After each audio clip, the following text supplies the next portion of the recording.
আসসালামু আলাইকুম। আপনারা সবাই কেমন আছেন? আশা করছি অনেক ভালো আছেন। আজকের এই ভিডিও থেকে আপনারা দেখে নিতে পারবেন আমি কিভাবে ঘরোয়া পরিবেশে সুস্বাদু কাঁচা কলার ভর্তার রেসিপিটা তৈরি করে থাকি এবং সেই সাথে জেনে নিতে পারবেন কাঁচা কলার গুণাগুণ ও উপকারিতা সম্পর্কে।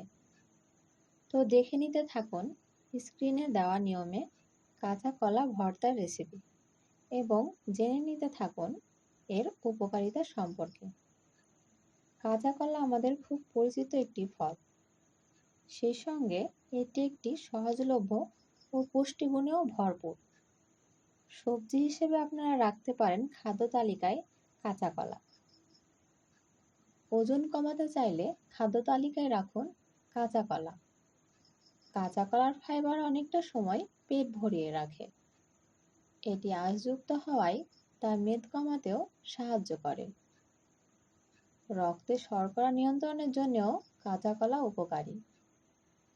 এটি আঁশযুক্ত হওয়ায় রক্তে শর্করার পরিমাণ নিয়ন্ত্রণ করে।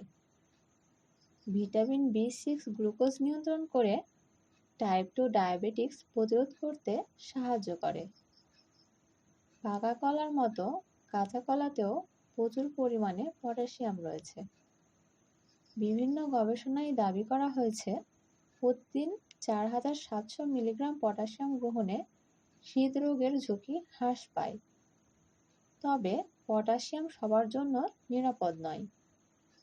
উচ্চ রক্তচাপ অথবা কিডনির রোগে আক্রান্ত রোগীদের পক্ষে তাই কাঁচা কলা খাওয়ার নিয়ন্ত্রণ থাকা উচিত। কাঁচা কলা আঁশযুক্ত সবজি হওয়ায় এটি খুব সহজে হজম হয়। কাঁচা কলা পেটের ভেতরের খারাপ ব্যাকটেরিয়া দূর করে দেয়। তবে অতিরিক্ত পেট ফোলার সমস্যা থাকলে কাঁচা কলা না খাওয়াই ভালো। কোষ্ঠকাঠিন্যের সমস্যাও অনেক সময় বাড়িয়ে দেয়। কাঁচা কলায় থাকে এনজাইম, যা ডায়রিয়া এবং পেটের নানা ইনফেকশন দূর করে। তাই ডায়রিয়া হলে চিকিৎসকরা কাঁচা কলা খাওয়ার পরামর্শ দেন।